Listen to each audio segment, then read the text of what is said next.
Question number 6 is very important.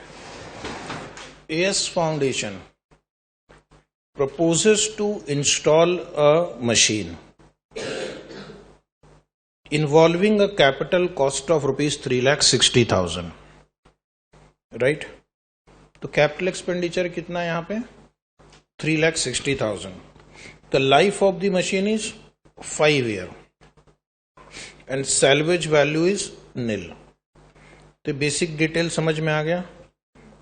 Cost of the asset है 3,60,000, life 5 years, salvage 0. Machine will produce net operating income after depreciation of rupees 68,000 per annum. तो इस बार उन्होंने net operating income after depreciation दिया है आपको 68,000, यानी depreciation minus हो चुका है. टैक्स रेट कितना है 45%. तो अगर मैं इसमें से टैक्स माइनस कर दूं तो मुझे टैक्स रेट 45 है, 37,000. तो 37,400 आपकी, अच्छा बाद का बोल रहे हो 37,400. तो ये टैक्स कितना था फिर 30,600. तो ये आपका प्रॉफिट आफ्टर टैक्स आ गया. और अगर मैं इसमें डेप्रीशिएशन ऐड बैक कर देता हूं तो डेप्रीशिएशन निकालने के लिए आपको ये लगेगा 3,60,000, सैल्वेज वैल्यू 0 है, डिवाइड बाय 5 years कितना आया 72,000. तो इस टाइप के क्वेश्चन में जो हमने आज पहले भी एक क्वेश्चन में किया था, पहले आपको CFAT निकालना होगा. तो CFAT वुड बी 1,09,400. तो पहले पैराग्राफ का जो डिस्कशन है उसका परिणाम क्या निकला कि हमने CFAT कैलकुलेट कर लिया. Company's tax rate is 45%. NPV factor is given to you.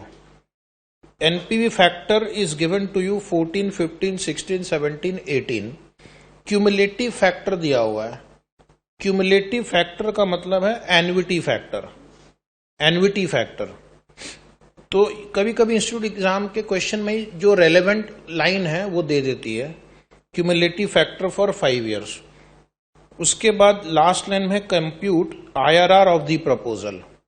Compute IRR. तो पहले काम करो, स्टेप 1 लिख लो CFAT.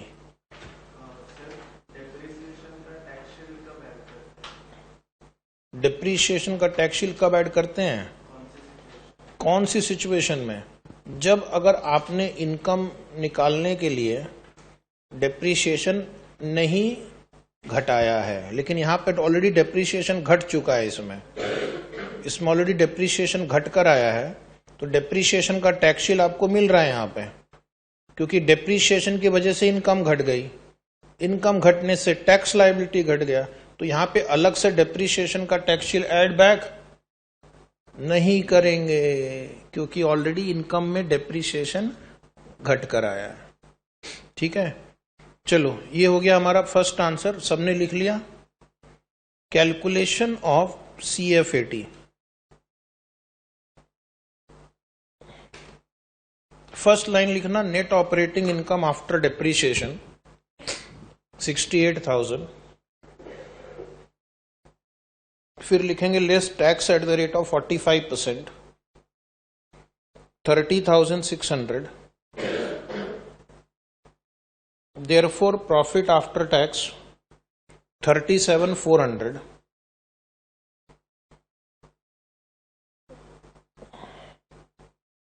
Add depreciation.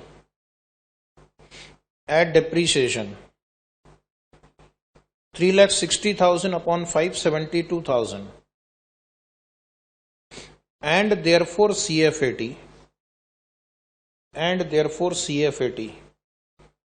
1,09,400।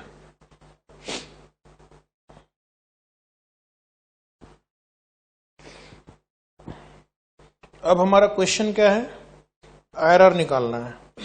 ठीक है, तो आईआरआर निकाल लेते हैं।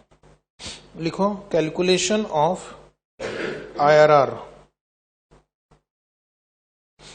Calculation of IRR. फर्स्ट लिखना ईयर, सेकेंड कॉलम लिखना पर्टिकुलर्स, फिर लिखना cash flow, present value at the rate of, start rate लेंगे, present value at the rate of, end rate लेंगे। ईयर 0 लिखना, कॉस्ट ऑफ मशीन,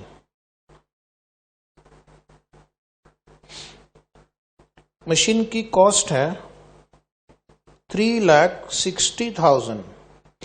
और ईयर 1 to 5 लिखना CF80 step 1, step 1 पे जाना। CF80 कितना था, 1,09,400। अब मैं आपको शॉर्टकट जो मैंने आपको आज सिखाया वो काम आएगा।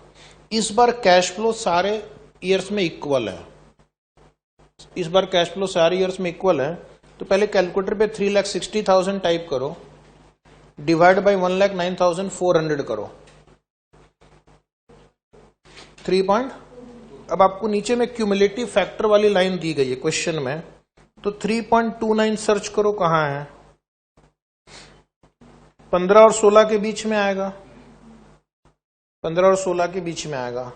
ऐसे क्वेश्चन में आपका आईआरआर भी 15 और 16 के बीच में ही आएगा, लेकिन एनवीटी होनी चाहिए। एनवीटी नहीं है, जो पहले हमने 2 क्वेश्चन किया, तो उस केस में आपका गेस वर्क ज्यादा लगता है। एनवीटी के केस में गेस वर्क नहीं लगता है। जो भी फैक्टर आपके कैलकुलेटर पे आ रहा है वो देखो कौन से 2 रेट के बीच में है, आपका आईआरआर उसके बीच में ही आएगा। Is it right? तो उठाओ कैलकुलेटर। 15% का एनवीटी फैक्टर क्वेश्चन में दिया हुआ है 3.35 दिया हुआ है, इंटू 1,09,400 करो, 366, तो आपका एनपीवी आ जाएगा 6490। फिर से एक बार 16% का फैक्टर देखो बुक में क्या दिया हुआ है, 3.27 इंटू 1,09,400, 357, वेरी गुड। डिफरेंस आएगा 2262, नेगेटिव, बोलो ना हाँ। चेक किया क्या कि बस ऐसी हाँ में हाँ मिला रहे हैं? देखा, एक पॉजिटिव एक नेगेटिव आ गया, मतलब हमारा आंसर 15 और 16 के बीच में है। तो अब आईआरआर का फॉर्मूला यूज कर लेंगे। Start rate 15, NPV at start rate 6490, change in NPV 6490 plus 2262 into difference between end rate and start rate, end rate minus start rate, answer बोलो 15.74। तो अगर एनवीटी रहा तो आपका आंसर उस 2 रेट के बीच में ही आएगा। इसलिए आपकी मदद करने के लिए कई बार फैक्टर दिया रहता है क्वेश्चन में, आप उसका ठीक से प्रयोग करो। ठीक है, तो ये था आरआर पे कुछ सवाल। कभी कभी आरआर मेथड पे क्वेश्चन भी आता है, मेरिट्स एंड डीमेरिट्स। तो सर मेरिट बता दीजिए। आइए, आपकी बुक में भी लिखा हुआ है आरआर का मेरिट क्या है। एडवांटेजेस देखो लिखा हुआ है। फर्स्ट एडवांटेज है time value of money is taken into consideration. Time value of money 2 method में यूज नहीं होता, पे बैक पीरियड मेथड और अकाउंटिंग रेट ऑफ रिटर्न। इसलिए कम से कम उस मामले में ये मेथड उनसे सुपीरियर है। दूसरा, all cash flows are considered. Payback period method और discounted payback period method में all cash flows are not considered. वो उनके डिसएडवांटेजेस है, लेकिन यहां पर ये एडवांटेज बन जाता है। तीसरा है, decisions are taken immediately by comparing IRR with the cost of capital. ये इसका एक बहुत अच्छा एडवांटेज है। डिसीजन लेना, एक सिंगल प्रोजेक्ट के लिए डिसीजन लेना बहुत इजी है। कैसे? आपका एक टारगेट रेट ऑफ रिटर्न है 10%, IRR आया 12%, क्या करेंगे? एक्सेप्ट। आपका टारगेट रेट ऑफ रिटर्न 10 है, कॉस्ट ऑफ कैपिटल, और IRR कैलकुलेट किया 8% आया, क्या करेंगे? रिजेक्ट। इजी है। तो बिजनेसमैन जो होता है वो रेट ऑफ रिटर्न जल्दी समझते हैं। बिजनेसमैन को तुम बोलो जाकर आज इस प्रोजेक्ट का एनपीवी 2750 है, बोलेगा क्या एनपीवी 2750 का मतलब क्या होगा? शायद उसको समझ में नहीं आएगा। या फिर तुम जैसे ज्ञानी व्यक्ति कहना उसका प्रॉफिटेबिलिटी इंडेक्स 1.74 है, क्या वो डिसीजन ले पाएगा? नहीं। उसको बोलो सर इस प्रोजेक्ट में 20% रिटर्न मिल रहा है, 14% रिटर्न मिल रहा है, वो बात उसके दिमाग में जल्दी जाएगी। ठीक है, इसलिए ये मेथड प्रैक्टिकली ज्यादा यूज होता है, बिकॉज लोग IRR जल्दी समझते हैं, रेट ऑफ रिटर्न लोगों को जल्दी समझ में आता है। Fourth method, it helps in objective of meeting the objective of share holders wealth maximisation. क्यों? जो प्रोजेक्ट का IRR कॉस्ट ऑफ कैपिटल से ज्यादा है उसको हम सिलेक्ट करेंगे। तो पॉइंट नंबर 3 और पॉइंट नंबर 4 एक्चुअली है एक ही चीज। जिसको आप सिलेक्ट करोगे उसका IRR कॉस्ट ऑफ कैपिटल से ज्यादा होगा, और अगर आपका रिटर्न कॉस्ट ऑफ कैपिटल से ज्यादा होगा तो जो सरप्लस जनरेट होगा वो किसके हिस्से में जाएगा? कॉस्ट ऑफ कैपिटल से ऊपर का जो रिटर्न आता है वो शेयर होल्डर्स को मिलता है ना। इसलिए it helps in share holders wealth maximisation. NPV method की तरह है, लेकिन इस मेथड के साथ कुछ गंभीर समस्याएं हैं। It is tedious to compute. हाँ, what is tedious? Income tax वाला टीडीएस नहीं है। टीडीएस मतलब थोड़ा कॉम्प्लिकेटेड है। पहले स्टार्ट रेट अज्यूम करो, एंड रेट अज्यूम करो, उसके बाद पूरे कैश फ्लो को एस्टिमेट करो। कॉम्प्लेक्स है ये, लेकिन आजकल कंप्यूटर के युग में प्रैक्टिकली ये मेथड अब हम टीडीएस नहीं बोलेंगे, क्योंकि आपको मैनुअली करना ही नहीं है। कंप्यूटर में आजकल एक्सेल शीट में क्या करो, सारे कैश फ्लो लिख दो और फिर एक फॉर्मूला लगा लो, तुरंत आंसर आ जाएगा। सिर्फ क्लासरूम में विद्यार्थियों के लिए टीडीएस हो गया अभी। दूसरी ड्रॉबैक है, इसको आप ऐड नहीं कर सकते। IRR को ऐड नहीं कर सकते, मतलब अगर मान लो हमारे पास दो प्रोजेक्ट है A और B, इसका IRR 14 है, इसका 15 है, तो टोटल IRR कितना हुआ? 29 मत बोलना, अलग से निकालना पड़ेगा वापस आपको, और वो कुछ भी हो सकता है। ठीक है। तीसरा, कई बार ऐसा देखा गया है कि एनपीवी मेथड और IRR मेथड अलग अलग प्रोजेक्ट को सपोर्ट करते हैं। अलग अलग। IRR मेथड बोलेगा A सिलेक्ट करो, एनपीवी बोलेगा B को सिलेक्ट करो। ऐसा हो जाता है कभी कभी। जैसे मान लो ये दो प्रोजेक्ट है, NPV 10 lakh 12 lakh, IRR 12% 11%. If we apply NPV method, B will be selected. If we apply IRR method, A will be selected. तो ऐसा हो सकता है कभी कभी। तो उस केस में हम किसको सिलेक्ट करेंगे?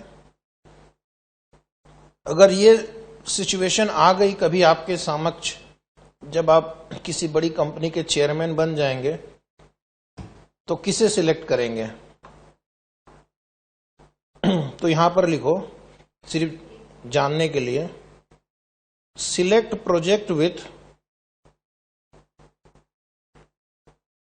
Select project with higher, fill in the blanks. क्या बताया गया था आपको रेगुलर बैच में? अगर एनपीवी और आईआरआर का आमना सामना हो जाए तो हम किसके साथ जाएंगे? बोलो ना। Select project with higher NPV, ठीक है। Why? NPV helps in wealth maximisation.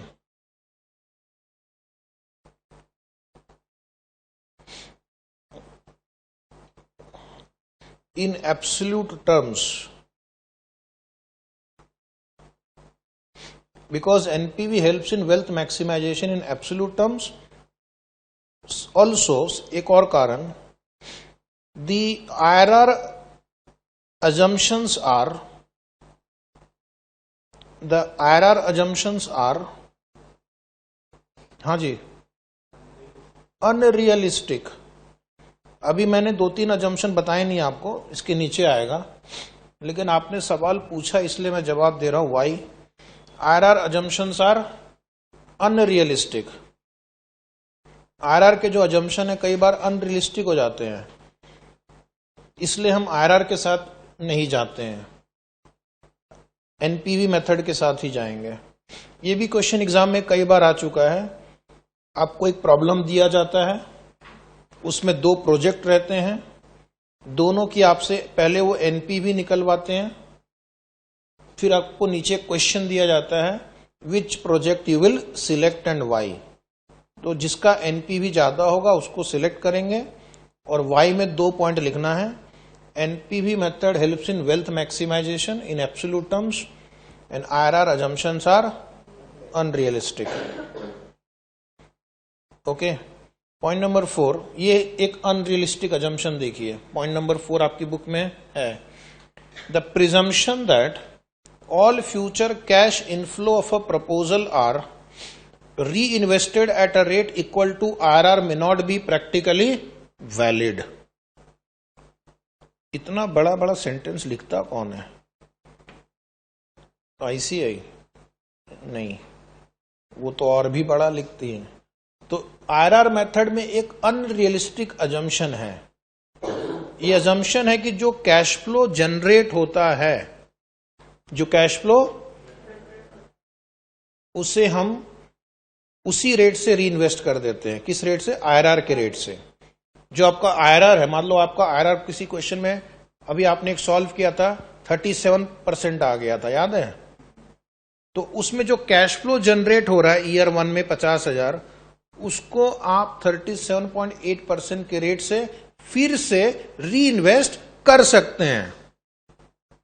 मान लो किसी प्रोजेक्ट का आईआरआर 50% आ गया, तो ये मेथड क्या अज्यूम कर रहा है कि जो कैश फ्लो जनरेट हुआ उसको आप 50% के रेट से री इन्वेस्ट कर सकते हैं। लेकिन क्या ऐसा प्रैक्टिकली हर बार पॉसिबल है? बोलो ना। हर बार पॉसिबल नहीं है।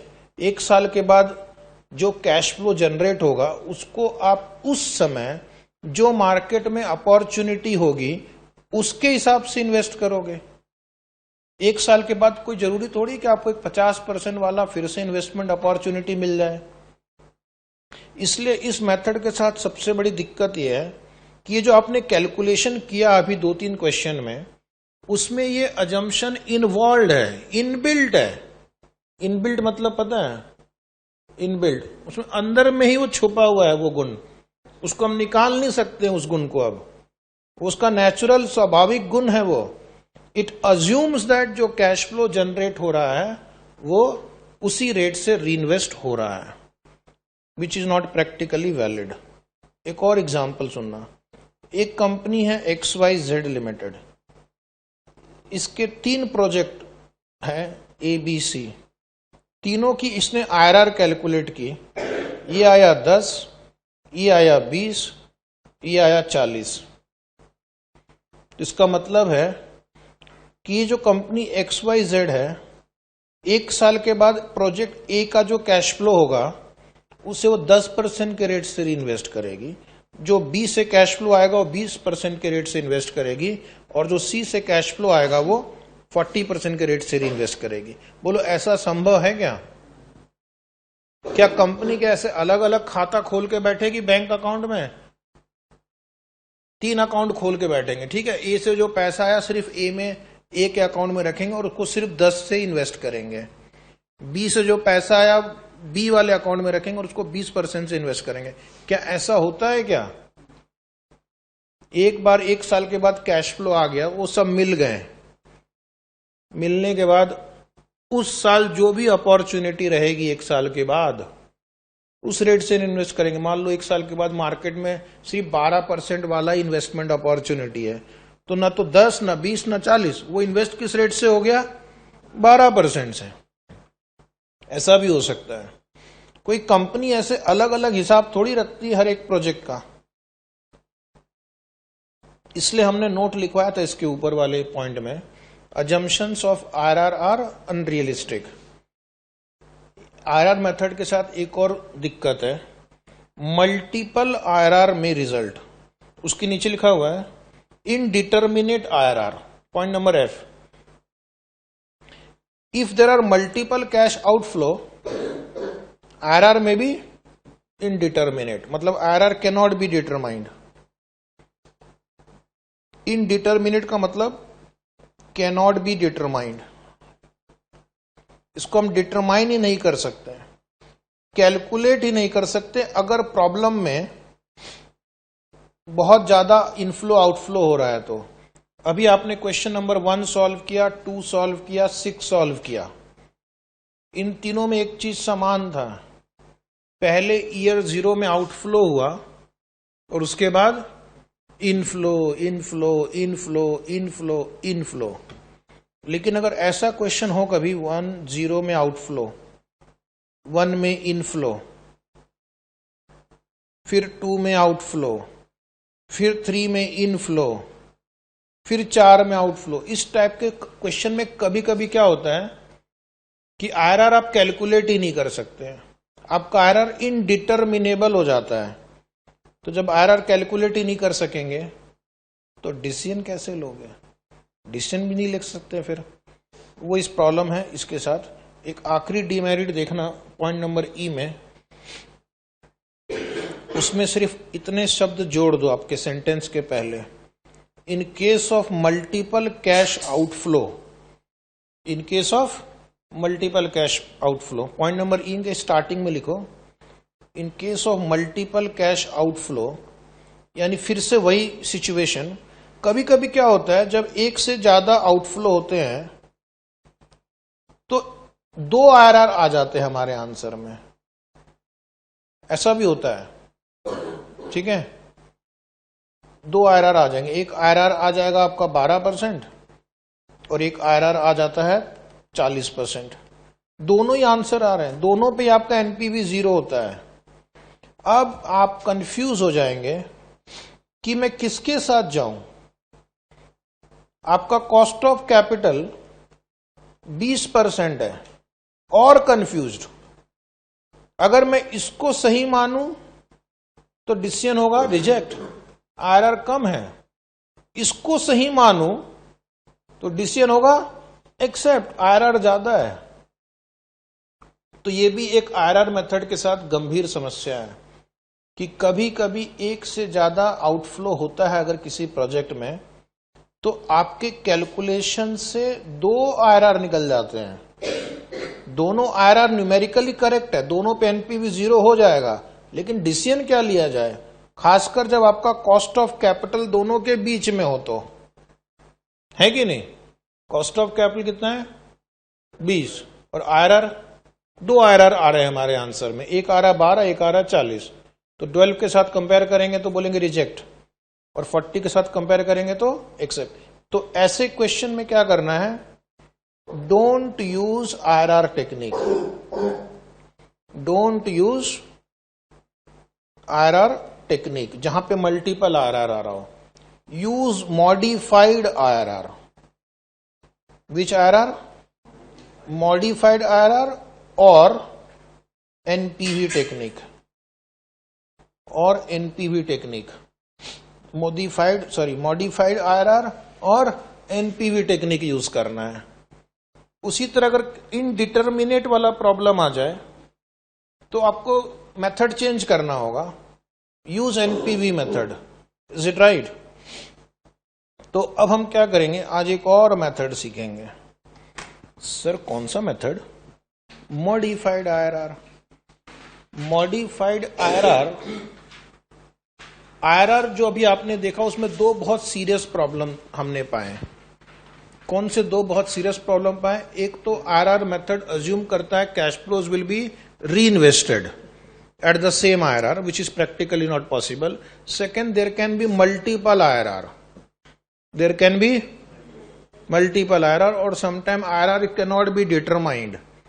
तो ये जो ड्रॉबैक्स हैं आईआरआर मेथड के, इसको सुधारने के लिए एक और मेथड, क्या नाम है इसका?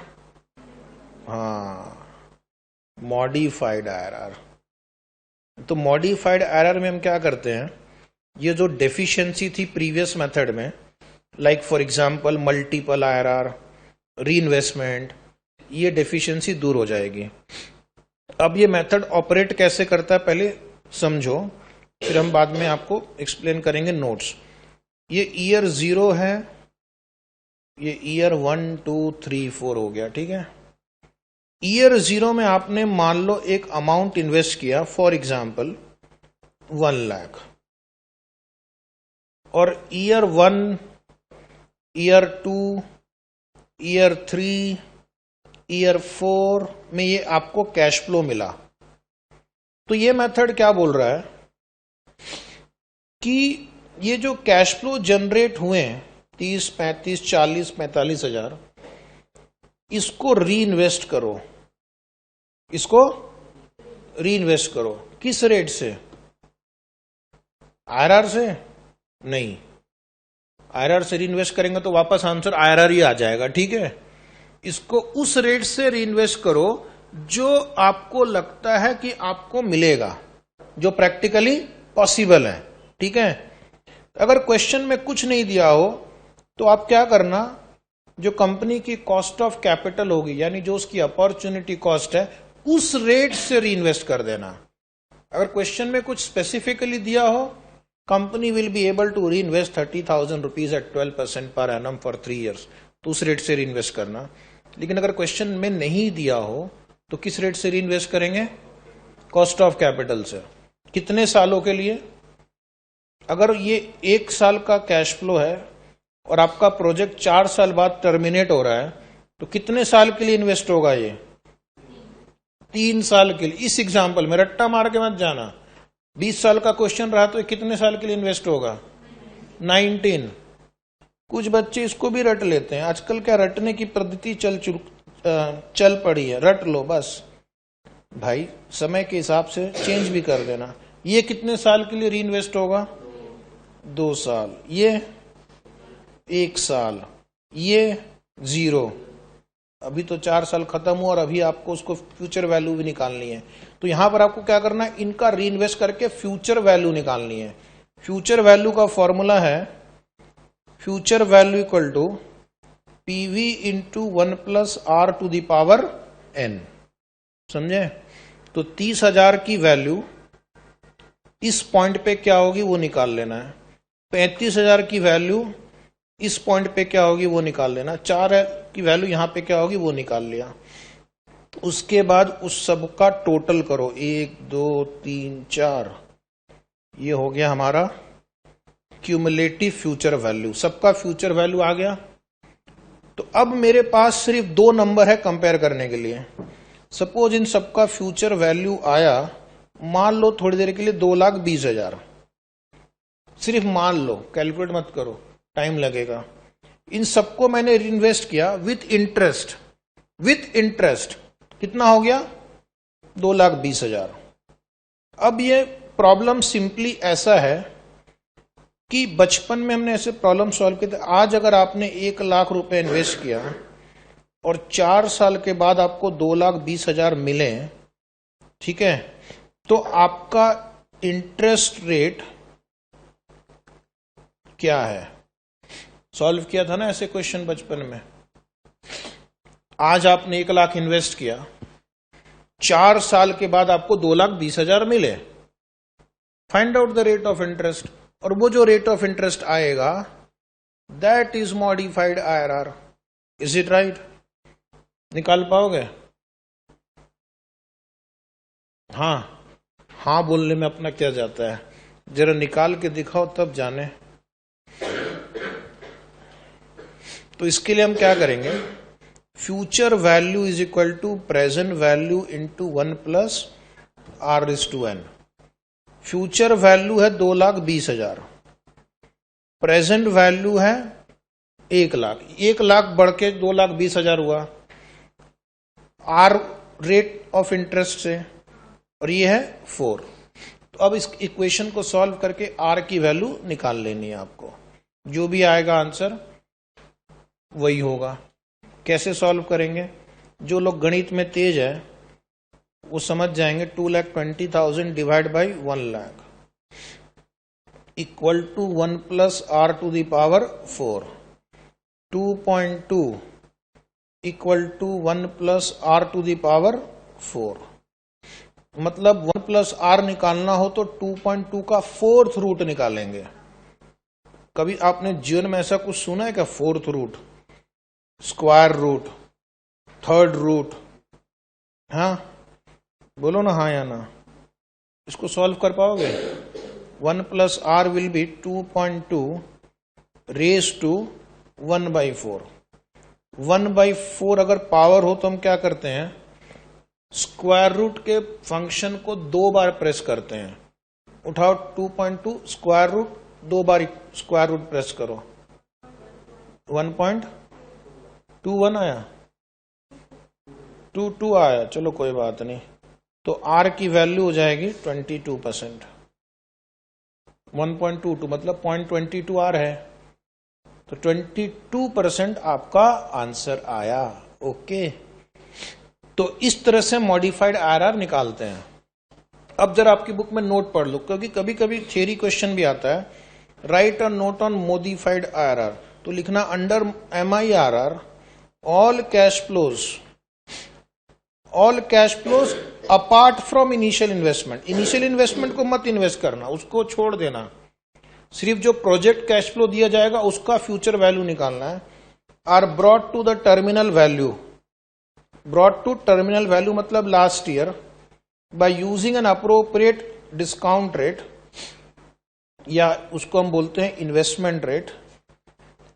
अगर क्वेश्चन साइलेंट हो तो कॉस्ट ऑफ कैपिटल ले लेंगे, जैसा अभी हमने किया। उसके बाद this results in a single stream of cash flow in the terminal year. Terminal year मतलब लास्ट ईयर। तो हमारे एग्जाम्पल में हमने 2,20,000 लिखा था सबको इन्वेस्ट करने के बाद। MIRR is obtained by assuming a single outflow in the 0th year and the terminal cash inflow as mentioned above। समझे? तो अभी हमें क्या करना है, ईयर 0 के कैश फ्लो को लास्ट ईयर के साथ कंपेयर करना है। नंबर ऑफ ईयर्स दिए हुए हैं, आपको वो इंटरेस्ट रेट फाइंड आउट करना है which will equate the present value of terminal cash flow to the 0th year outflow। मतलब हमने एक कैश फ्लो यहां है और एक कैश फ्लो यहां है। आपको एक डिस्काउंट रेट फाइंड आउट करना है कि अगर मैं इस टर्मिनल वैल्यू की प्रेजेंट वैल्यू निकालूं, that should be equal to initial investment. And this discount rate, which will give you an equation, present value of terminal value is equal to initial investment. That discount rate is called, modified IRR। तो एक बार वापस जल्दी से समझ लो। पहले जो भी cash flow दिया गया उसको लास्ट ईयर में लेकर आओ, फिर एक इक्वेशन सॉल्व करो। Future value is equal to present value into 1 plus R⁴n। उस इक्वेशन में R की वैल्यू निकालना है। That R is modified internal rate of return. ये मेथड ज्यादा सही है, क्योंकि इस मेथड में रियलिस्टिक अजम्पशंस हैं। रियलिस्टिक अजम्पशन ये कि जो कैश फ्लो जनरेट होगा उसको हम एक रियलिस्टिक रेट से री इन्वेस्ट कर सकते हैं। उसको हम एक रियलिस्टिक रेट, यानी जो रेट हमें मिलने की उम्मीद है उससे हम इन्वेस्ट कर सकते हैं। प्लस आईआरआर के कुछ लिमिटेशंस को भी इन्होंने दूर कर दिया। आईआरआर का एक लिमिटेशन था कि आप आईआरआर कैलकुलेट नहीं कर सकते मल्टीपल आउटफ्लो वाले प्रॉब्लम में। कई बार मल्टीपल आईआरआर ही जनरेट हो जाते हैं, तो उस केस में भी ये मेथड आपकी मदद करेगा। ठीक है, तो आईआरआर मेथड मत यूज करना, मॉडिफाइड आईआरआर यूज करना। तो एक क्वेश्चन आपकी बुक में दिख रहा है मुझे आसपास, कहीं दिखा क्या आपको? कितने नंबर पे है? हाँ,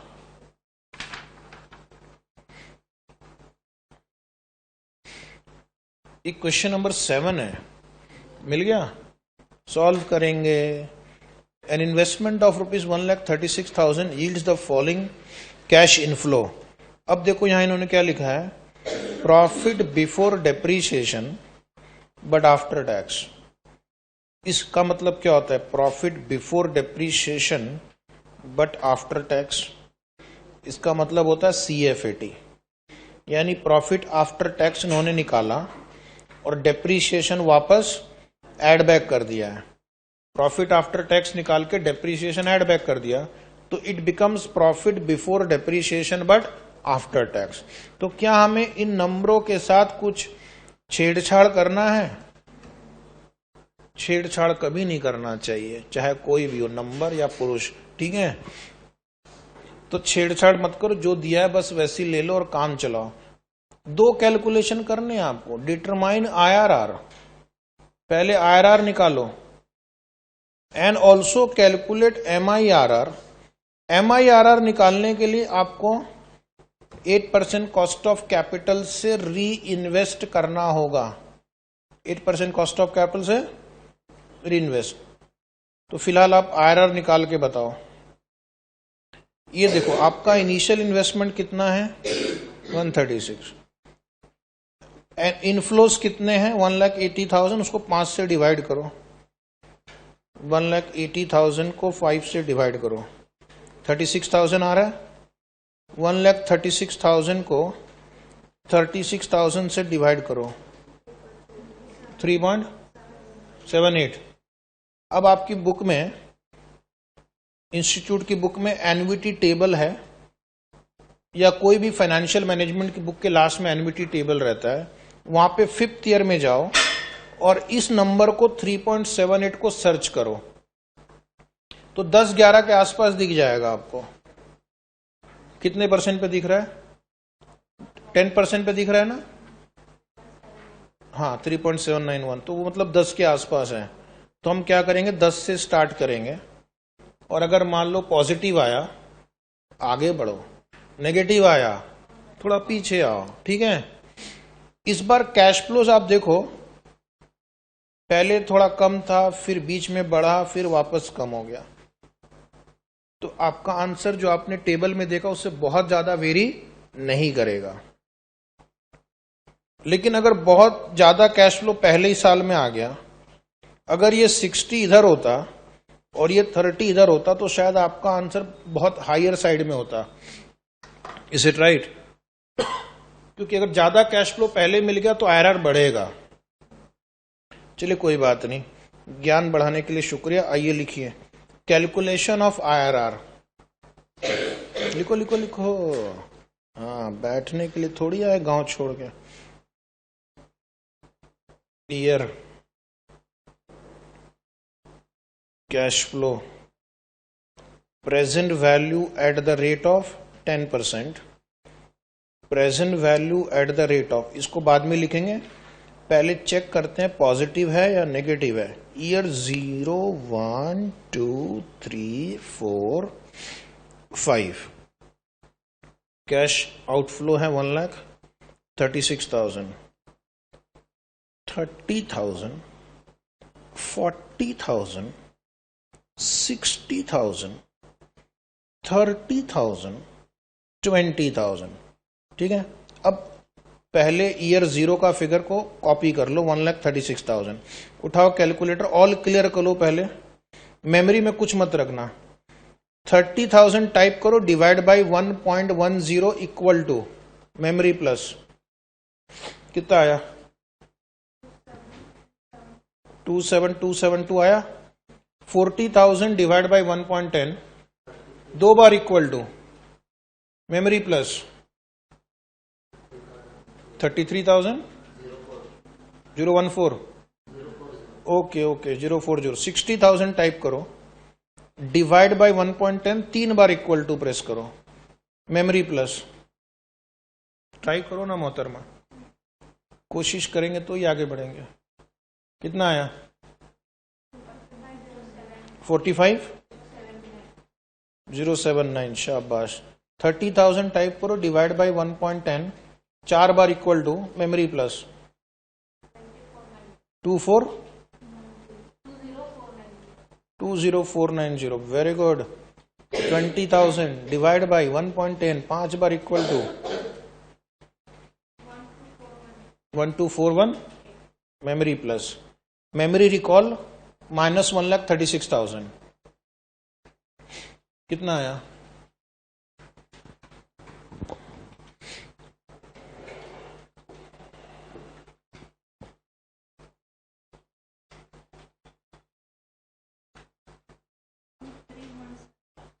$2317।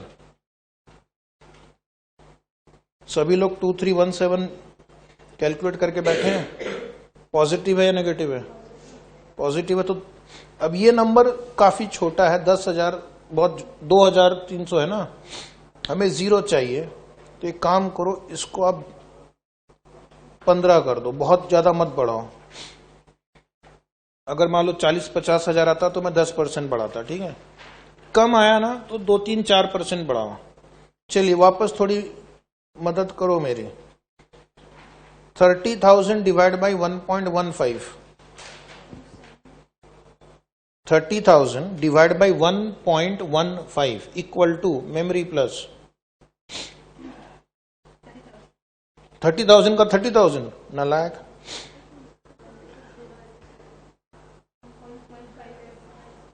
$30,000 की प्रेजेंट वैल्यू, अच्छा 40,000 का आप निकाल रहे थे। 40,000, हाँ 40,000 का बताओ। 40,000 डिवाइड बाई 1.15 इक्वल टू हाँ 30246, मेमोरी प्लस में डाल दो। 60,000 डिवाइड बाई 1.15 तीन बार इक्वल टू 49,000, 39,480, 451 आ रहा है। अच्छा 451 कर देते हैं, अपना क्या जाता है, अपने को कौन सा पाकिस्तान पे अटैक करना है। 30,000 डिवाइड बाय 1.15 चार बार इक्वल टू 17152। मैंने आपको कितना सिंपल तरीके से बता रहा हूं, गलती होने की चांस ही नहीं है। 20,000 डिवाइड बाई 1.15 पांच बार इक्वल टू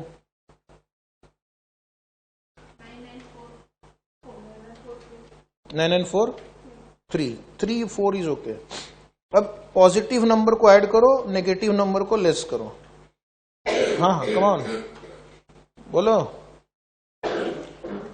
अरे m प्लस फंक्शन यूज करने से क्या होता है, हमारा टोटल रेडी रहता है। हाँ 13 नेगेटिव, तो उसका मतलब आंसर 10 और 15 के बीच में होगा। तो IRR will be equal to 10 plus होना चाहिए 10 से ज्यादा, 2317। अगर ये माइनस है तो माइनस माइनस प्लस हो जाएगा, डिफरेंस निकालना है हमें। इंटू 15 माइनस 10 अराउंड 10 पॉइंट, हाँ राइट, अप्रोक्सीमेटली। 10.75%। देखो हो गया। तो ये IRR निकालना सीख लिया आपने।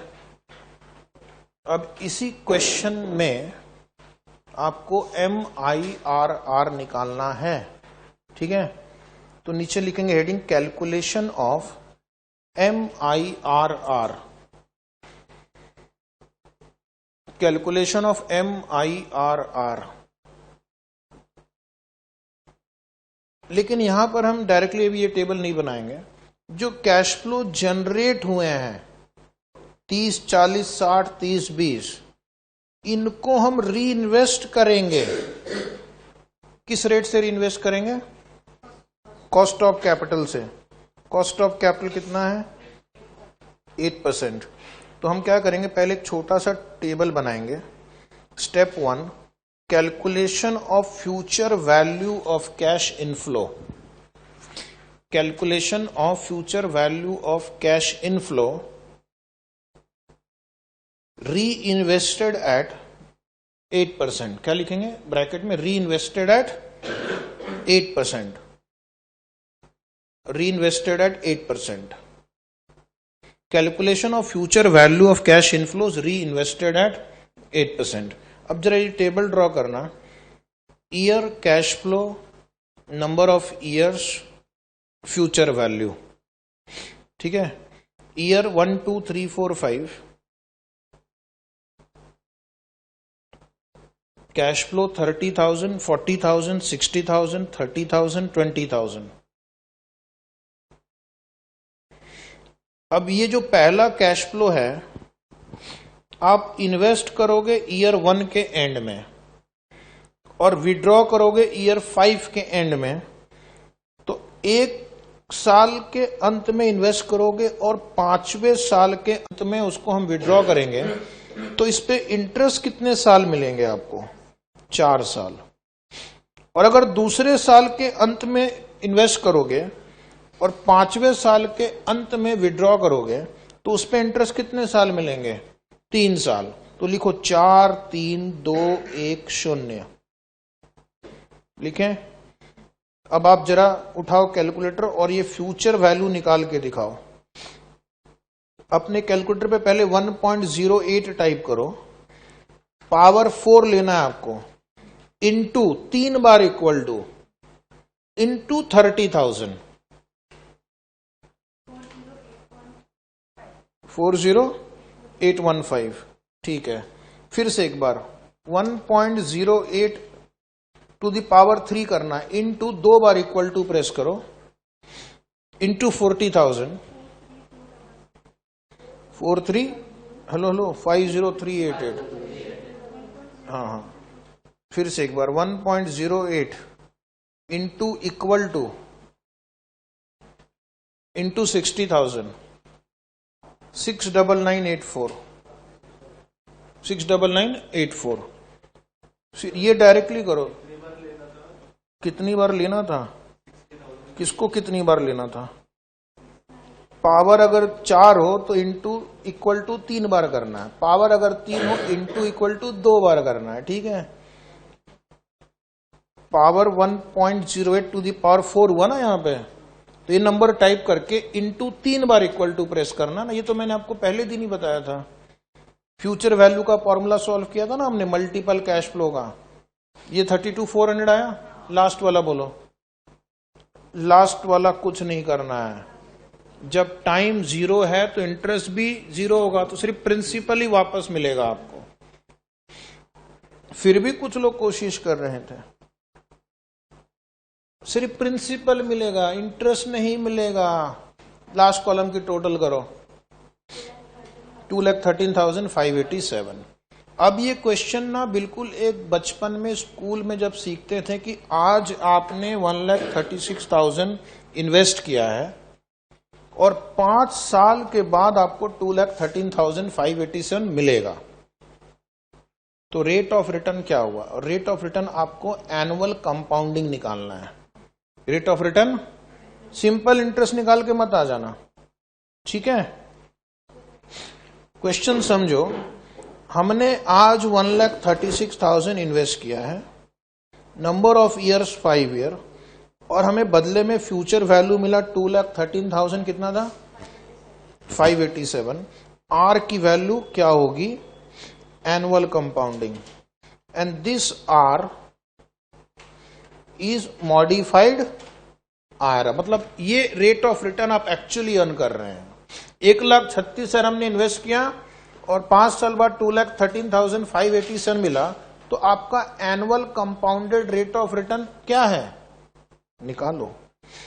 फ्यूचर वैल्यू इक्वल टू, कोशिश करनी होगी भाई, अपने आप कुछ नहीं मिलता। जब तक समुद्र की गहराई में नहीं जाओगे तब तक मोती नहीं मिलेगा। बैठे बैठे किसी को कुछ नहीं मिलने वाला। तो अब ये इक्वेशन कैसे सॉल्व करेंगे जरा देखो। 2,13,587 को 1,36,000 से डिवाइड करेंगे 1 पॉइंट, पक्का। कई लोगों का भविष्य दांव पे लगा हुआ है, जो आपकी बात सुनकर कॉपी कर लेंगे, अपने से कोशिश भी नहीं करेंगे। 1.57 सही है, तो 1 प्लस आर निकालेंगे is equal to 1.57 to the power 1/5। इसको हम बोलते हैं फिफ्थ रूट। 1/5 मतलब 0.20 हो गया ना। अब बताओ प्यारे बच्चों, इसको कैसे सॉल्व करोगे। 1.57 टू द पावर 0.20 आता है, नहीं आता। एग्जाम कितने दिन बाद है, काउंट करो, बस 30 दिन। ये तो आना चाहिए। हाँ, आपको नहीं आता, कोई बात नहीं। ऐसे क्वेश्चन एग्जाम में कम आते हैं, हर 20 साल में एक बार आते हैं। 20 साल हो चुके हैं ना। हो पहले अपने कैलकुलेटर पे 1.57 टाइप करो, यानी जो भी नंबर यहां बेस में दिया रहेगा आपके एग्जाम में, पहले उसको टाइप कर लेना, ठीक है। रट्टा मार के मत जाना कि 1.57 ही टाइप करना, आपके एग्जाम में 1.83 भी हो सकता है। फिर प्रेस स्क्वायर रूट 12 टाइम्स। हाँ, जो बोल रहा हूं बस उतना सुनो। टाइप करने के बाद स्क्वायर रूट 12 टाइम्स प्रेस करना, 1 2 3 4, वो ट्रिक है ये। इसको कैलकुलेटर ट्रिक्स कहते हैं। फिर -1 करो, फिर -1 फिक्स्ड है, ये लॉग्ड है, ये आपको रटना है। -1 करना ही है, चाहे कुछ भी हो। इनटू फिर ये पावर टाइप करो, जो भी पावर हो। अब इस प्रॉब्लम में पावर जो है वो 0.20 है। आपके एग्जाम में अगर ये पावर 0.33 रहा तो 33 लिखना। उसके बाद फिर एक नंबर लॉक करो, +1 करना है आपको। और उसके बाद multiply equal to 12 times, multiply equal to multiply equal to multiply equal to, ऐसे गिनते रहना मन ही मन, 12 बार करना है, 12 टाइम्स। तो ये आपके कैलकुलेटर पे जब हो जाएगा तो 1.0944, बस 1.0944 आया, लिख लिया स्टेप्स आपने। सिर्फ 2 जगह चेंज करना है, बेस और पावर। पहले बेस यहां पे लिखना है और यहां पे पावर लिखना है, बाकी स्टेप सेम है। कुछ भी आए, ये किसी स्टूडेंट ने ये ट्रिक मुझे सिखाई थी कुछ दिन पहले। तो आर की वैल्यू हो गई 1.0944 -1, 0.0944। ये कैलकुलेटर ट्रिक है। अगर आपको एकदम एक्यूरेट चाहिए तो लॉग टेबल और एंटी लॉग टेबल लगेगा उसके लिए, जो कि फिलहाल हमारे स्कोप के बाहर है। या फिर कंप्यूटर लगेगा, या फिर साइंटिफिक कैलकुलेटर लगेगा, या फिर फाइनेंशियल कैलकुलेटर लगेगा। वो सब आपकी एग्जाम में अलाउड नहीं है। जो भी अलाउड है ये बस साढ़े नहीं 150 का जो डब्बा है इससे ही काम निकालना है हमें।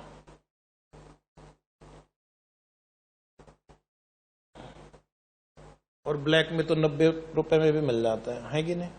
कितने में लिया था? महंगा वाला है। अच्छा, कैलकुलेटर भी महंगा होता है। कितना? 2-3 लाख रुपए का है। तो फिर महंगा क्या हो? 350 महंगा है। सीख लिया मॉडिफाइड आरआर, तो बस ये बोनस मार्क है मॉडिफाइड आरआर, और कुछ नहीं है। अब आपकी बुक में नोट्स में वापस आ जाओ। अभी और 2 मेथड बचे हैं। कौन से 2 मेथड बचे हैं? एक तो है इक्विवेलेंट एनुअलाइज्ड बेनिफिट और कॉस्ट मेथड, और दूसरा है average rate of return, accounting rate of return और एवरेज रेट ऑफ रिटर्न। ठीक है, तो ये जो मेथड है इक्विवेलेंट एनुअलाइज्ड बेनिफिट और कॉस्ट मेथड, इस मेथड को हम कब यूज करेंगे? When we are comparing 2 projects, when project lives are different, when project life different हो तो फिर हम इसको यूज करते हैं। अगर प्रोजेक्ट लाइफ डिफरेंट हो तो वैसे क्वेश्चन को सॉल्व करने के 2 तरीके हैं। अगर प्रोजेक्ट लाइफ डिफरेंट हो तो वैसे क्वेश्चन को सॉल्व करने के 2 तरीके हैं। कौन कौन से 2 तरीके हैं? एक तो है कि आप जैसे ये 5 साल है और ये 10 साल है, तो कॉमन नंबर ऑफ ईयर्स लेकर आओ। List common number of years. List common number of years क्या होगा? 5 और 10 का 10 होगा ना कॉमन। 5 into 2 10, 10 into 1 10। बचपन में वो एलसीएम पढ़ा था क्या? एलसीएम। ठीक है, एक और ट्राई करते हैं। 4 और 6 का एलसीएम कितना होता है? 12। लिस्ट कॉमन मल्टीपल, जो सबसे छोटा नंबर जिसको 4 भी डिवाइड कर सके और 6 भी डिवाइड कर सके, वो है 12। ठीक है, चलो एक और ट्राई करते हैं। 9 और 11 का एलसीएम क्या होगा? 9 और 11 99। 99 के पहले ऐसा कोई नंबर नहीं जिसको दोनों कट कर सके, है कि नहीं? तो इस मेथड में क्या करना है, अगर प्रोजेक्ट की लाइफ अलग अलग है 5 और 10, तो पहले दोनों का एलसीएम निकालना है। तो 10 आएगा, है कि नहीं? 10 आया मतलब प्रोजेक्ट 5 जिसकी 5 साल है उसको 10 के साथ कंपैरेबल बनाने के लिए 2 बार उस प्रोजेक्ट को रिपीट करना होगा, है कि नहीं? पहले 5 साल पहले यूज करो, खत्म हो गया, फिर से मशीन परचेस करो, फिर 5 साल यूज करो, तो 10 साल हो गया। और ये मशीन की लाइफ वैसे भी 10 साल है। तब जाकर दोनों कंपैरेबल होंगे, तब जाकर दोनों, नहीं तो कैसे कंपेयर करोगे यार? इसकी लाइफ 5 साल है, इसकी लाइफ 10 साल है, दोनों के एनपी भी आप निकालोगे तो कंपैरिजन बराबरी के बीच में नहीं हो रहा है। बराबरी के बीच हो रहा है क्या? जिसकी 10 साल लाइफ उसमें 10 बार कैश फ्लो आएगा, तो ऑब्वियसली उसके एनपीवी के ज्यादा होने की प्रोबेबिलिटी बहुत ज्यादा है। तो दोनों को कंपेरेबल बनाने के लिए एक कॉमन लाइफ लेनी होगी। Is it right? तो जरा ये प्रॉब्लम सॉल्व करो। वहां पे लिखो लाइफ 5 ईयर 10 ईयर, कुछ कुछ आपको भी लिखना होगा। 5 और 10 लिखा? पेज 9 पे रहेगा, देखो एनपीवी। एनपीवी मैं आपको दे रहा हूं, ढूंढो मत कहां से आया। ये मैंने एक नंबर दिया आपको 5328, और प्रोजेक्ट बी वाले कॉलम में लिखो 8000। अच्छे बच्चे लिख रहे हैं। डिस्काउंट रेट 10%, 10%, ये भी मैंने आपको दिया है। तो अब अगर मुझे डिसीजन लेना हो, 1 मिनट सुनना, क्या मैं 8000 रुपए देखकर डिसीजन लूंगा? अरे वाह, बी का तो एनपीवी 8000 है, ए का एनपीवी तो 5328 है। तो कल मैंने आपको बताया था जिसका एनपीवी ज्यादा होगा उसको ले लो। ये तो गलत बात हुई। बी का लाइफ 10 है, ए का लाइफ 5 है, और हम अज्यूम करेंगे क्या कि हम प्रोजेक्ट ए को एक बार और रिपीट कर सकते हैं। यानी हम इस चैप्टर में अभी जो हम सॉल्व कर रहे हैं, हम ये अजम्पशन लेंगे कि हम प्रोजेक्ट को रिपीट कर सकते हैं। तो रिपीट करेंगे तो 2 बार हमें 5328 मिलेगा, है कि नहीं? तो फिर किसकी एनपीवी ज्यादा हो जाएगी? प्रोजेक्ट ए की। कितनी हो जाएगी? 10,656। गलत जवाब। दूसरी बार कब रिपीट करोगे? आज या 5 साल बाद? वो तो 5328, आपको जो दूसरा वाला 5328 वो 5 साल बाद मिलेगा। तो 5328 जो 5 साल मिलेगा भाई साहब, उसको आज 5328 जो मिल रहा है उसके साथ कैसे ऐड कर सकते हैं? पहले उसको डिस्काउंट करेंगे, उसकी प्रेजेंट वैल्यू निकालेंगे दूसरे वाले 5328 की, और फिर ऐड करेंगे। तो जरा उठाओ चाइना, 5328 डिवाइड बाय 1.10, 5 बार इक्वल टू 5 बार डिवाइड बाय 1.10, डिस्काउंट रेट 10% है, इक्वल टू 5 बार 3000। अब उसको 5328 के साथ ऐड करो। ये पहला वाला 5328 एज इट इज लेना है, दूसरा वाला 5328 को डिस्काउंट करना है 8600। हाँ, अब बोलो ए बेटर है, क्योंकि ए को अगर मैंने 2 बार रिपीट किया, 10 साल ये भी यूज हो गया, ये भी 10 साल यूज हो गया। तो ए की जो प्रेजेंट वैल्यू है, अगर मैं उसको 10 साल यूज करूं, 2 बार रिपीट करूं, तो टोटल प्रेजेंट वैल्यू मुझे मिल रहा है 8636, और प्रोजेक्ट बी से मिल रहा था ओनली केवल मात्र 8000।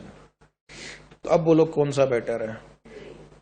लिखो नीचे स्पेस फॉर डायग्राम है ना, उसमें छोटा सा डायग्राम बना लो। Project A 0, 5, 10। फर्स्ट टाइम हम प्रोजेक्ट जो स्टार्ट करेंगे तो उसकी जो भी कैश फ्लो है उन सब की प्रेजेंट वैल्यू है 5328। ये मेथड नंबर 1 है, इसको हम बोलते हैं लिस्ट कॉमन मल्टीपल मेथड। और फिर जब दोबारा स्टार्ट करेंगे तो फिर से हमें 5328 मिलेगा, लेकिन अभी नहीं, यहां पे मिलेगा, 5th ईयर के एंड पे मिलेगा। तो उसको हम डिस्काउंट करेंगे,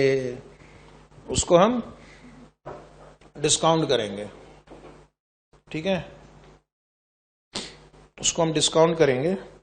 5328 divide by 1.10 to the power 5, so 3308 आएगा। फिर हम उसको टोटल करेंगे 8636। अब हम 8636 को प्रोजेक्ट बी के साथ कंपेयर करेंगे।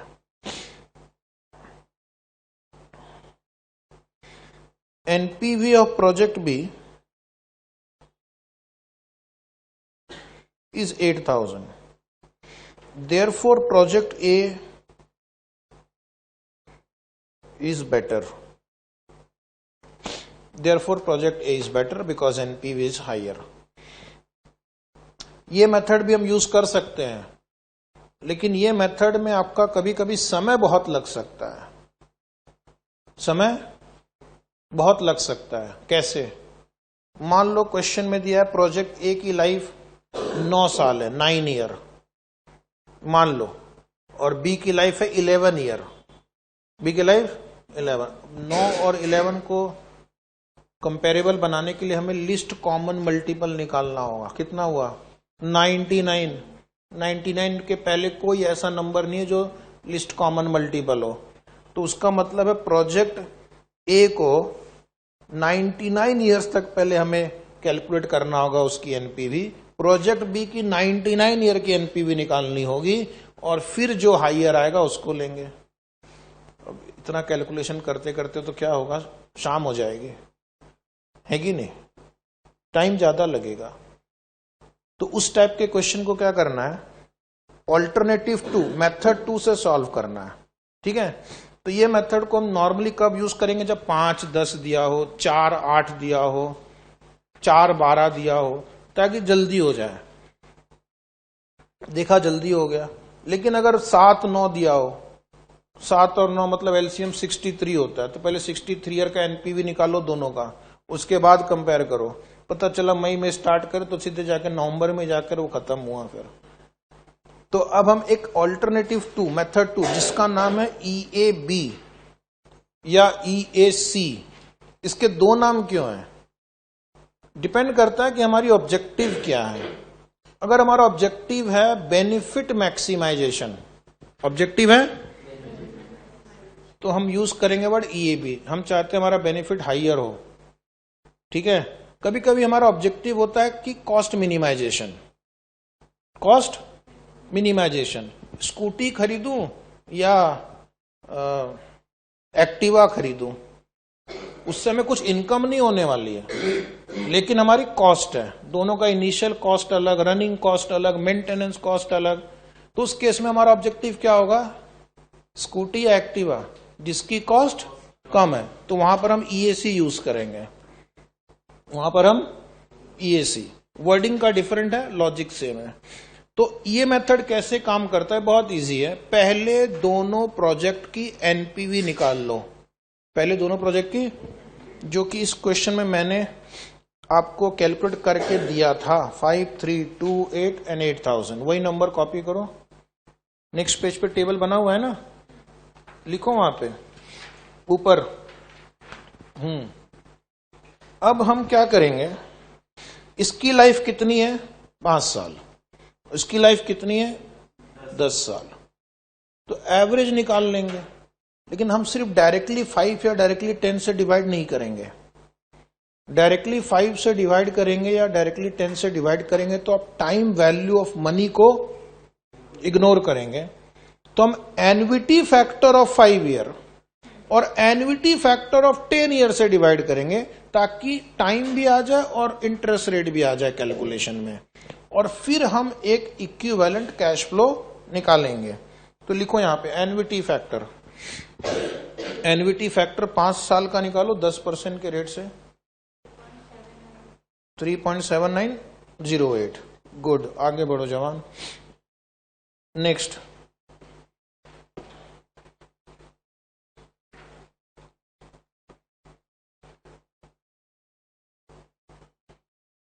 हाँ 6.1446 लगभग। अब इससे डिवाइड कर दो, तो that will be called equivalent annualised benefit. इसका फॉर्मूला है NPV upon present value annuity factor. Answer बोलना 1406 एंड 1302 आया लगभग। अब जरा गौर से देखिए, प्रोजेक्ट A को अगर मैं स्टार्ट करता हूं तो इसको स्टार्ट करने का बेनिफिट क्या है कि हमें हर साल 1406 रुपए का बेनिफिट मिलेगा हर साल। इसका बेनिफिट क्या है? सालाना एनुअल बेनिफिट ऑफ ₹1406। यानी इन्होंने क्या किया, इन सारे नंबर्स के बदले एक सिंगल नंबर में पूरे प्रॉब्लम को कन्वर्ट कर दिया है। प्रोजेक्ट ए के जितने भी कैश फ्लो थे, अलग अलग टाइम पे थे, अलग अलग अमाउंट थे, उन सबको हमने एक सिंगल नंबर में उसको कन्वर्ट कर दिया है। That is equivalent annualised benefit 1406। उसी प्रकार प्रोजेक्ट बी से अगर हम बी को स्टार्ट करेंगे तो इसमें हमारा फायदा, एनुअल फायदा कितना है? 1302। अगर मामला फायदे का हो तो हम किसके साथ जाएंगे? जहां ज्यादा फायदा हो। तो यहां पर भी हमारा डिसीजन क्या आया? Project A is better. पिछले वाले मेथड से में भी आंसर वही आया था, लेकिन सिंपल कौन है? ये। इसमें चाहे प्रॉब्लम 9 ईयर का हो, 11 ईयर का हो, सिर्फ आपको यहां पे 9 ईयर का फैक्टर और 11 ईयर का फैक्टर लिखना है।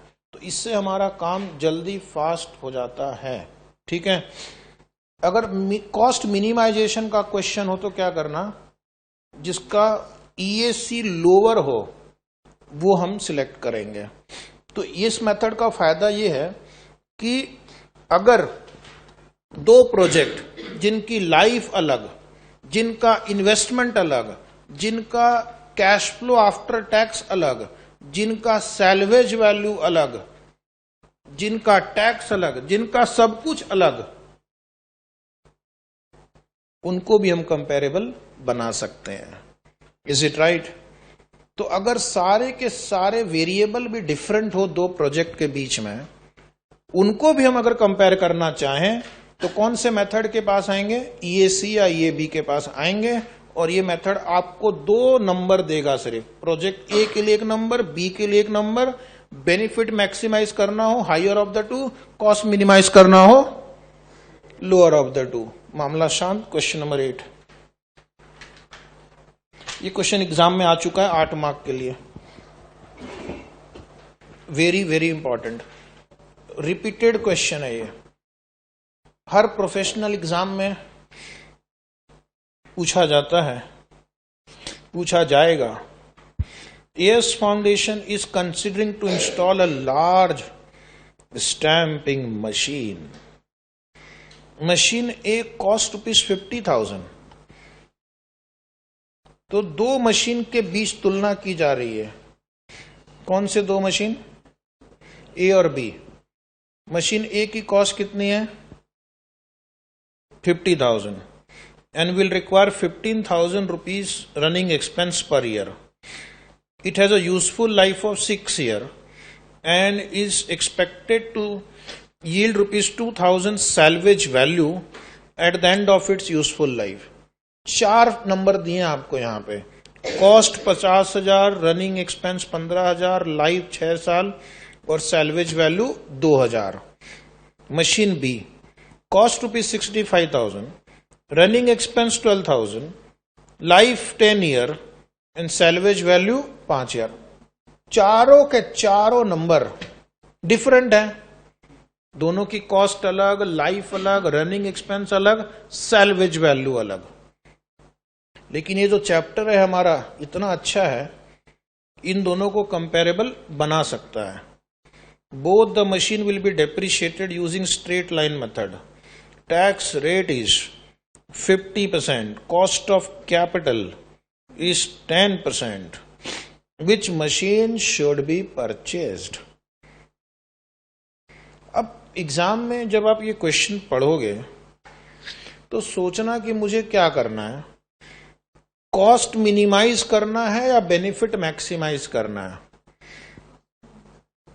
कॉस्ट मिनिमाइज करना है या बेनिफिट मैक्सिमाइज करना है? इस क्वेश्चन में बोलो। कॉस्ट मिनिमाइज करना है, बेनिफिट मैक्सिमाइज नहीं करना। बेनिफिट मैक्सिमाइजेशन करने के लिए क्वेश्चन में कुछ इनकम का सोर्स भी तो होना चाहिए। क्या इनकम का कोई सोर्स है क्वेश्चन में? मशीन खरीदी, इनकम हुआ या कॉस्ट लगा? रनिंग एक्सपेंसेस, कॉस्ट है या इनकम है? तो कॉस्ट ही है सिर्फ। इनकम के नाम पे मात्र छोटा सा एक सैल्वेज वैल्यू 2,000 रुपए दिया गया। क्या हम सैल्वेज वैल्यू के लिए कोई मशीन खरीदते हैं? मेन तो हमारा कॉस्ट लग रहा है ना इस क्वेश्चन में। इनकम के नाम पे तो सिर्फ एक छोटा सा सैल्वेज वैल्यू है, उसको थोड़ी मैक्सिमाइज करने के लिए कोई मशीन खरीद रहे हैं हम चाहते हैं कि मशीन को जब हम यूज करें तो हमारा कॉस्ट कम से कम लगे, है कि नहीं?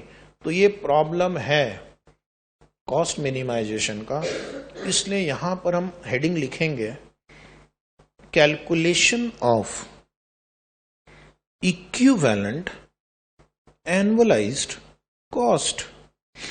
Calculation of equivalent annualised cost. देखो नाम में कितने गुण छुपे हुए हैं। इक्विवेलेंट मतलब सभी कैश फ्लो के बदले एक हमें एनुअल कॉस्ट कितना लगेगा वो बता दो। ठीक है, फॉर्मेट ड्रॉ करना जरा अच्छे से, सुंदर से। देखो मैंने कितने सुंदर से ड्रॉ किया है, कर लिए? ठीक है। Year particular discounting factor 10%, machine A cash flow discounted cash flow, machine B cash flow discounted cash flow. Year 0 cost of machine present value factor 1। Machine A की कॉस्ट कितनी है? 50,000। मशीन बी की कॉस्ट कितनी है? 65,000। तो इसको कोई छेड़खानी नहीं करनी है। फिर मशीन ए की लाइफ है 6 ईयर, 1-6, यहां पे लिख दो CF80, इसके लिए एक वर्किंग नोट 1 बनेगा। 1 से 6 का फैक्टर कितना है कुछ पता है? 1-6 NVT factor 4.35, is it 4.35, something like this. 1-10 फिर से लिखो, CF80 of machine B, machine B की लाइफ 10 साल है, इसके लिए भी एक वर्किंग नोट 1 बनेगा। फिलहाल फैक्टर लिख के रख दो यहां पे 6.1446, अभी लिखा था ना थोड़ी देर पहले। फिर ईयर 6 अलग से लिखना, salvage value of machine A, salvage value of machine A, machine A की सैल्वेज वैल्यू 2000 रुपए है पॉजिटिव, और ये जो है फैक्टर बताओ मुझे, 0.5 कुछ तो आएगा, 56 समथिंग, लिख दो 4 डिजिट तक लिख दो। हाँ, ये प्रेजेंट वैल्यू से बताओ, प्रेजेंट वैल्यू बताओ। अप्रोक्सीमेटली 1129, लगभग 1129 आ गया। अब ईयर 10 लिखना अलग से नीचे, क्योंकि टाइमिंग अलग है। Salvage value of machine B,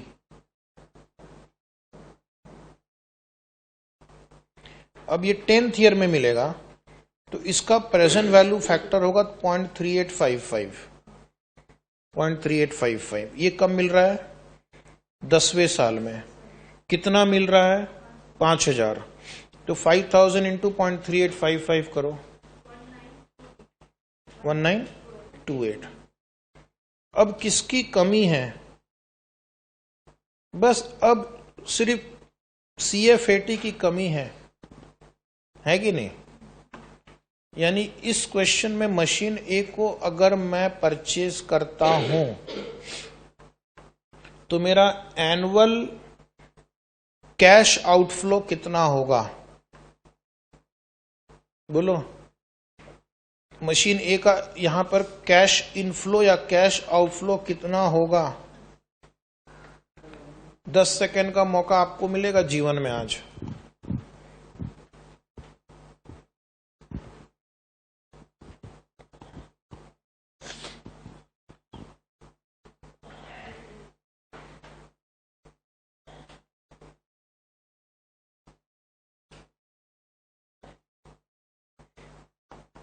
बोलो। अगर मैं ये सवाल आपके भरोसे छोड़ दूं तो आप सोचो ना, आपको कितना इनफ्लो आउटफ्लो मिलेगा। रनिंग कॉस्ट आप इनकर करेंगे ना 12,000 15,000 रुपए का, 15,000 रनिंग एक्सपेंस है, 15,000 माइनस 2000 तो सैल्वेज वैल्यू है, उसको क्यों बीच में ला रहे हैं? हाँ जी, आप बोलो।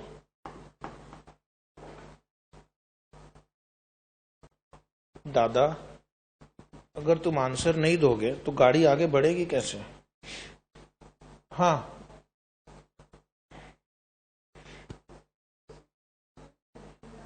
चलो कोई बात नहीं, मैं आपको बताता हूं। आपने मन ही मन कोशिश की, अच्छी बात है। पहले स्क्रीन पे देखो और समझ लो, समझना जरूरी है। घर जाके आज एक बार सारे क्वेश्चन फिर प्रैक्टिस करना। मशीन ए को सिर्फ देखते जाओ, उसकी रनिंग कॉस्ट है 15,000, ये है आउटफ्लो, ये हमारी जेब से ये पैसा बाहर निकलेगा। जब हम एक्सपेंडिचर करेंगे, रनिंग कॉस्ट, पेट्रोल खरीदेंगे तो पैसा लगेगा ना। रनिंग कॉस्ट का मतलब क्या हुआ? उसके पावर, पेट्रोल, फ्यूल, जो भी वो मशीन है उसको ऑपरेट करने का खर्चा 15। लेकिन इनकम टैक्स में आपको इस मशीन को खरीदने पर डेप्रिसिएशन मिलेगा 50,000 माइनस 2,000 डिवाइड बाई 6 ईयर। ये इसकी कैलकुलेशन 8,000 आया, 48 डिवाइड बाई 6। ये दोनों एक्सपेंडिचर इनकम टैक्स में टैक्स डिडक्टिबल एक्सपेंडिचर है, पता है आपको? इनकम टैक्स एक्ट में रनिंग एक्सपेंस भी आपका डिडक्टिबल एक्सपेंस है और डेप्रीशिएशन भी आपका डिडक्टिबल एक्सपेंस है। तो टोटल इनकम टैक्स में मुझे 23,000 रुपए का डिडक्शन मिलेगा, रनिंग एक्सपेंस प्लस डेप्रीशिएशन। तो 23,000 के एक्सपेंस पे कितना टैक्स शील मिलेगा मुझे? 11,500 टैक्स शील मिलेगा। Is it right? 11,500 का टैक्स शील आपके लिए क्या हुआ? इनफ्लो हुआ। इनफ्लो हुआ, बोलो हाँ या ना। अब प्यारे बच्चों, अब इस पूरे क्वेश्चन को ध्यान से पढ़ो। तो ऊपर से नीचे तक ये हो गया 15,000 आउटफ्लो, ये 8,000 डेप्रीशिएशन है, ना इनफ्लो है ना आउटफ्लो है। ये भी ना इनफ्लो है ना आउटफ्लो, क्योंकि उसमें डेप्रीशिएशन भी सम्मिलित है। ठीक है, ये है इनफ्लो। तो हमारे इस खेल में 15,000 खर्च करेंगे और 11,500 की बचत होगी। 15 जाएगा, 11,500 आएगा। तो नेट आउटफ्लो कितना हुआ? Net outflow 3,500। 15,000 माइनस 11,500। हाँ जी, आराम से सोचो ना। सोचने का कोई पैसा नहीं लगता, लेकिन बात यह कि लोग सोचते नहीं है। हाँ जी, हो गया, समझ में आ गया? 3,500 इनफ्लो है कि आउटफ्लो है? आउटफ्लो है ना। 15,000 रनिंग कॉस्ट टैक्स शील्ड से ज्यादा है तो आउटफ्लो हुआ। उसी प्रकार मशीन बी का भी सॉल्व कर लेंगे। तो पहले वर्किंग नोट 1 लिख लो, नीचे 7 लाइन छोड़ो, फिर लिखो। कितनी लाइन? कम से कम 7 लाइन। उसके बाद लिखना है वर्किंग नोट 1। वो टेबल अभी कंप्लीट नहीं हुआ है, उस टेबल में अभी मुझे ईएसी निकालना है। तो 7-8 लाइन छोड़ के लिखो वर्किंग नोट 1 CF80। आप किसी भी तरह से प्रेजेंट कर सकते हो। आंसर होना चाहिए 3,500 मशीन ए के लिए।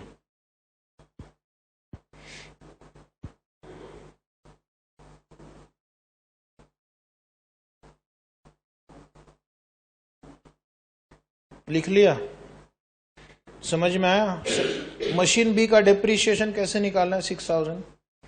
65,000 माइनस 5,000 डिवाइड बाई 10। यहां पर लिख के रखना ना, तो फिर कुछ दिनों बाद जब दोबारा नोटबुक खोलेंगे तो सोचेंगे 6,000 कैसे आ गया। फिर मुझे आप व्हाट्सएप करोगे, बोलेंगे सर 6,000 कैसे आया। फिर मैं बोलूंगा कि उस दिन बताया था मैंने। ठीक है, लिख लिया सब कुछ? बोलो ना हाँ। नहीं, चालू है। ओके, अब खेल आगे बढ़ेगा। मेन पेज पर जाएंगे। जिनका हो गया मेन पेज पर जाओ, और मेन पेज पर machine A cash flow column में 3,500 लिख दो ब्रैकेट में।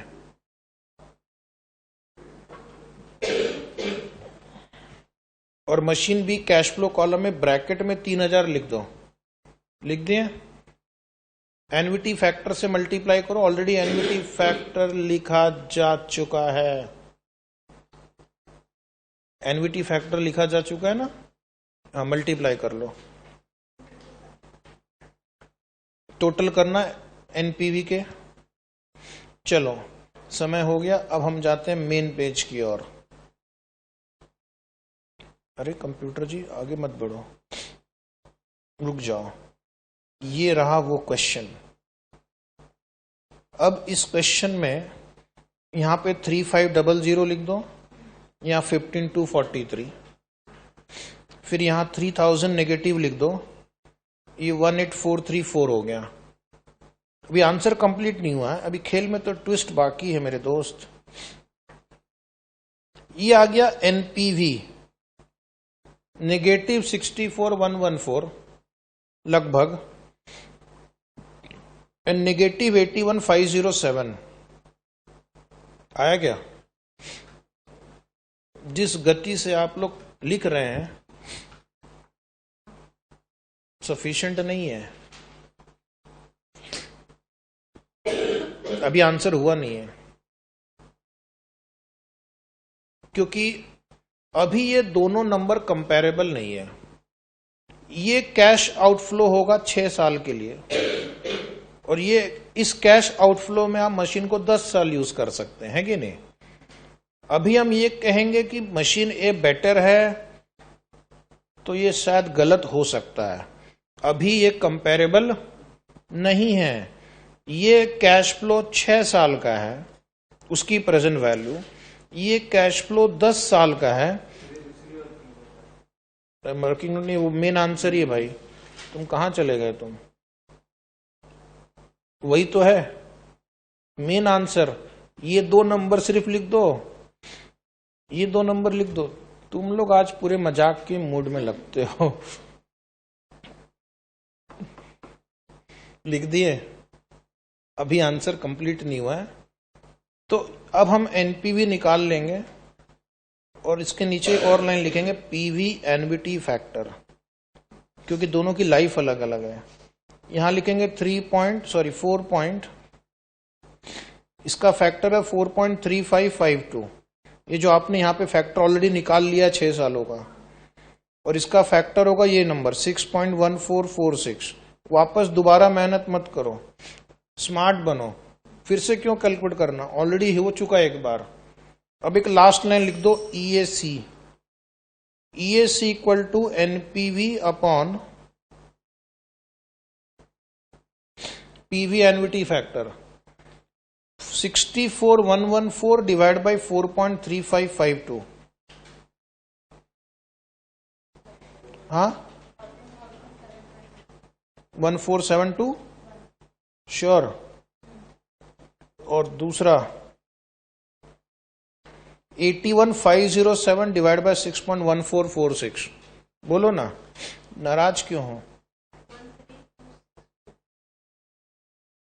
13264 आ रहा है, दोनों फिगर नेगेटिव है। अब आप अगर ध्यान से देखेंगे इस क्वेश्चन को, तो आपका डिसीजन होगा मशीन बी को यूज करना चाहिए। मशीन बी को यूज करने का हमारा एनुअल कॉस्ट 13,264 है, जबकि आप मशीन ए को अगर यूज करेंगे तो इसको यूज करने का हमारा एनुअल कॉस्ट है 14,721। तो किसको यूज करना सस्ता रहेगा? बी को। दोनों मशीन से काम एक ही होने वाला है। दोनों मशीन से काम जब एक ही होने वाला, तो जो सस्ते में जो हमारा काम करे उसको हम सिलेक्ट करेंगे। तो नीचे लिखना डिसीजन, डिसीजन लिखो। डिसीजन क्या लिखेंगे? Company should select machine B, company should select machine B because EAC equivalent annualized cost is lower, because equivalent annualized cost is lower, okay, because equivalent annualized cost is lower. अब एक और simple सा question solve करेंगे 9 number. उसमें क्या है, benefit maximisation है। तो दोनों टाइप के एक क्वेश्चन हो गए, राइट। 9 नंबर पे आ जाओ। 9 नंबर में आपको दिया गया S foundation is considering buying one of the 2 following mutually exclusive projects. तो यहाँ पे 2 प्रोजेक्ट्स ए और बी है, और उसकी कॉस्ट प्रोजेक्ट ए की 1 लाख है, and it will generate CFAT of 30,000 per year for 5 years. हाँ 30,000, 10 और। Project B, buy a machine that requires an initial investment of 1,25,000, will generate CFAT of 27,000 and will require for 8 years, will work for 8 years. अब इस question में देखो salvage value नहीं है, अच्छी बात है, लेकिन तीनों वेरिएबल अलग है। which project should be undertaken by the firm. Assume that the cost of capital is 10%. ये है इस मेथड का फायदा कि दो अलग अलग प्रोजेक्ट जिनके सारे वेरिएबल अलग हैं उनको फिर भी कंपेरेबल बना देता है। तो हम क्या करेंगे इस क्वेश्चन में, पहले देखेंगे कि हमारा उद्देश्य क्या है, कॉस्ट मिनिमाइजेशन या benefit maximisation. Benefit maximisation, CFAT दिया हुआ है, रेवेन्यू दिया हुआ है, ओके। और उसके बाद हम क्या करेंगे, वर्किंग नोट नहीं बनाएंगे इस बार। CFAT आपको ऐसे कैलकुलेट करके थाली में परोस करके दिया, बस गप करके अंदर कर लेना है उसको, ठीक है। लिखो फॉर्मेट, कैलकुलेशन ऑफ EAB। पिछली बार दिया था तो लोग गड़बड़ हो गए थे, कोई भी सही जवाब नहीं दे पाया था। आज घर जाके वापस प्रैक्टिस करना, और इंस्टीट्यूट की मॉड्यूल हो, कोई भी बुक हो, और थोड़ी प्रैक्टिस करेंगे। समझ में आया? अब तुम लोग हफ्ते में 25 घंटा सोना चालू कर दो। अब दिन में नहीं, हफ्ते में 25 से 30 घंटा सोना सिर्फ, उतना काफी है जीने के लिए।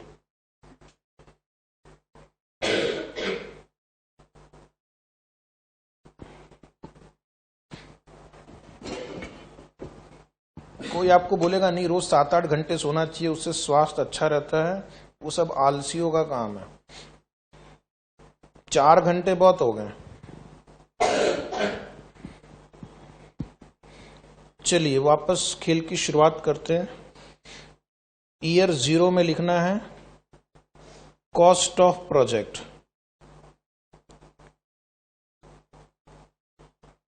1। कॉस्ट ऑफ प्रोजेक्ट 1 का कॉस्ट कितना है, 1 lakh. 1 lakh. DCF 1 lakh. Machine B 1,25,000। DCF 1,25,000। ए की लाइफ कितनी है, 5 साल। 5 है या 6? 5। और इसकी CFAT 30,000। जरा फैक्टर निकालो, 1 से 5 का फैक्टर 10% के रेट से 3.7908 आ रहा है। मल्टीप्लाई करना। कुछ कुछ नंबर मुझे रटा गए हैं लिखते लिखते इतने साल से। 11723 सही है। चलो 1-8 लिखो। 1-8 क्या है, CFAT of project B। CFAT of project B, ये अमाउंट इन्होंने दिए 27,000, 27,000।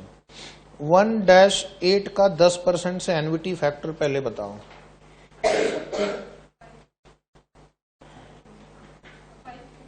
5.3349 चेक कर लेना एक बार सभी लोग। ये मुझे याद नहीं है, पहले वाला याद था। अब इसको 27,000 से मल्टीप्लाई कर दो। 1,34,000 44,043। अब इसमें सैल्वेज वैल्यू है क्या, देखो नहीं। तो अब आपका NPV आ गया, ये आ गया 13,723 और ये आ गया 19,043। अब कुछ लोग क्या करेंगे, उनको लगेगा अरे मशीन भी अच्छी है, हायर NPV। सर ने कहा था higher NPV better the project, लेकिन मैंने वो तब कहा था जब दोनों की लाइफ कम से कम बराबर हो, या लाइफ डिफरेंट है। ये NPV आया इस एसेट को 5 साल यूज करके, ये NPV आया इस एसेट को 8 साल यूज करके। तो अब इसको हम कंपैरिजन कैसे करेंगे, PV एन्युटी फैक्टर से डिवाइड करेंगे। फैक्टर ऑलरेडी कैलकुलेट किया जा चुका है, 3.7908, 5.3349। तो अब आप लिखना EAB NPV upon TV NVT factor, यानी एक सिंगल नंबर इस पूरे कैश फ्लो को एक कंपैरेबल बना देता है। बोलो कितना आया? 3501, यानी 3569। अरे काफी नजदीकी मामला है। 3501 सही है, चेक किया, और 3569 ये भी सही है, चेक कर लो एक बार। 3620 आ रहा है, ये लास्ट वाला क्या? अच्छा, ये 3620 आ रहा है, तो 3501 कैसे आ गया? अभी ठीक है। आप लोग ना आजकल ज्यादा पढ़ाई लिखाई पे ध्यान नहीं है, कुछ भी बोले जा रहे हैं। यहां हजारों लाखों व्यक्तियों का भविष्य दांव पे लगा हुआ है। ये नंबर हाई है, समझ के काम करेंगे। अगर हम मशीन ए को बाय करते हैं तो इससे मुझे एनुअल 3620 रुपीज का बेनिफिट मिलेगा। अगर मैं मशीन बी को बाय करता हूं तो इससे मुझे इक्विवेलेंट एनुअलाइज बेनिफिट यानी एनुअल बेनिफिट 3569 का मिलेगा। वैसे तो डिफरेंस बहुत ज्यादा नहीं है, बट फिर भी हमें डिसीजन तो लिखना ही होगा। स्टूडेंट है आप कोई थोड़ी मुकेश अंबानी है 40 रुपए के लिए क्या इतना सोचना, ऐसा नहीं सोचना आपको, ठीक है। आपको आंसर लिखना है, चाहे 5 रुपए का भी डिफरेंस हो तो लिखो, company should by machine A, company should invest in project A because EAB, equivalent annualized benefit, EAB is higher because equivalent annualized benefit is higher. आया समझ में? Any doubt? थक गए कि और है थोड़ी हिम्मत? चलिए, now we'll continue tomorrow.